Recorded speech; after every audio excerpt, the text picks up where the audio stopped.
Simon, I want to start with you. Are your clients calling you and worrying? Interestingly, not as much as you anticipate. I was in Asia last week. There was some consternation, particularly among our Taiwanese and Korean clients.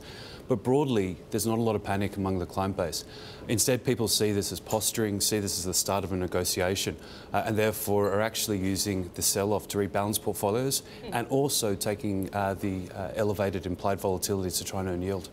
Are they also trying to hedge, though, just in case, or is that not yet the conversation? It's not yet the conversation. It's more trying to deploy capital and, in addition to that, generate yield through structured products based on the elevated implied volatility. Because I was interested, Torsten, the lack of response in the 10-year yield. I mean, yes, there's some buying on the margin, but we're up like, what, down 2 to 3 basis points, not that big of a deal. Is the bond market telling us something we need to pay attention to? Yeah, this is really interesting. I mean, the bond market is telling you that this trade story is really an idiosyncratic, isolated issue that's not expected to have any macro implications. Likewise, with the tech story, all the issues we've had for the last few weeks, rates really haven't moved much. So that's telling you that equities are really worried about some specific things on specific names, soybeans, airplanes, other things. But rates markets are saying, well, how is the economic data?